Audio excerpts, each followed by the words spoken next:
Hey everybody, today we're going to talk about the effectiveness of buffers for a acidic or a basic solution. So just to give you guys a reminder when we first start talking about this, pH here, again, is just a scale that really gives us information about the acidity of a solution. So the higher the number on the pH scale, the less acidic that solution is. So it's going towards very basic. And then again, the closer towards zero, that solution is highly acidic. And again, we can actually understand that too by the color change associated with that solution when you use it in combination with a indicator, a pH indicator. So today, we're actually going to demonstrate this concept.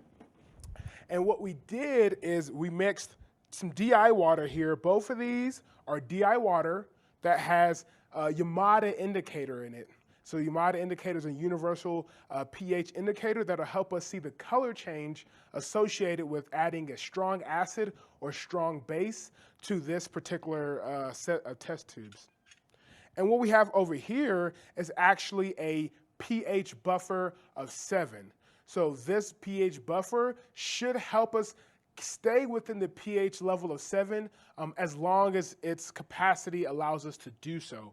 You may notice that the color difference between the pH buffer for the pH level of 7 and the actual DI water solution when we added the indicator to all 4 test tubes. And the reason that is because the DI water that we use here is actually slightly acidic. So it shifted the color towards more of an acidic color. Again, if you were to look up the color spectrum of the pH scale, about red is highly acidic, and then it goes towards orange and yellowish, greenish as you get to a neutral pH level of 7. And then as you pass that level and you get towards more basic, it goes from that darker green to blue color for very basic. So we can see this is, slightly yellowish, so we know it's more acidic, where this gives us a nice yellowish greenish, and we can think this is more around a neutral pH level of 7. So what we have here now is 2 strong acid and bases. We have a strong base here with sodium hydroxide, and we have a strong acid here with hydrochloric acid. And what we're going to do is see how many drops it takes each of these solutions to change color, meaning it gets more acidic or it gets more basic.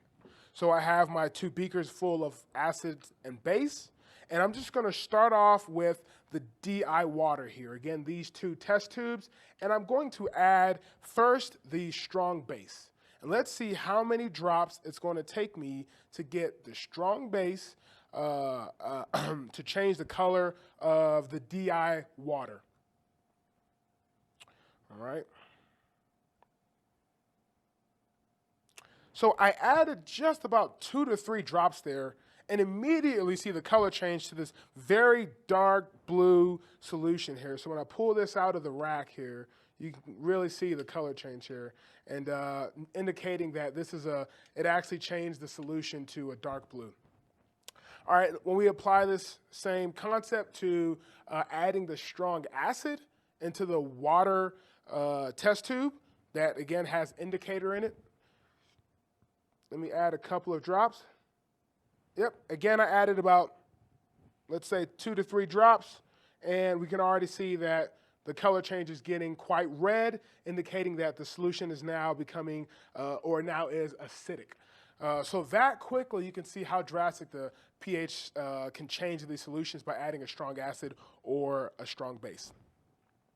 All right, now that we saw that, 2 to 3 drops per, let's try it with the buffer solution, and let's see what happens.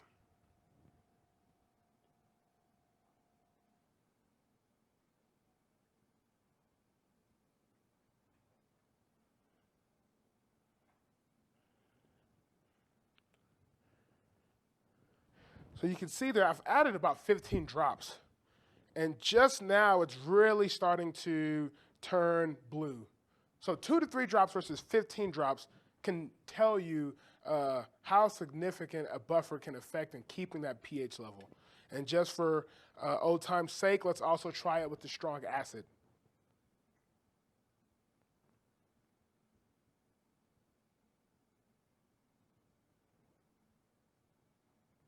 So I added about 10 drops there, and you can see it's still going. I can probably add a couple more drops. It's not quite dark red yet, not dark blue. You can see.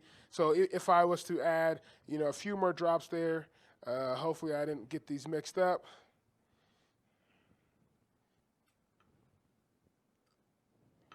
Let's add a couple more drops.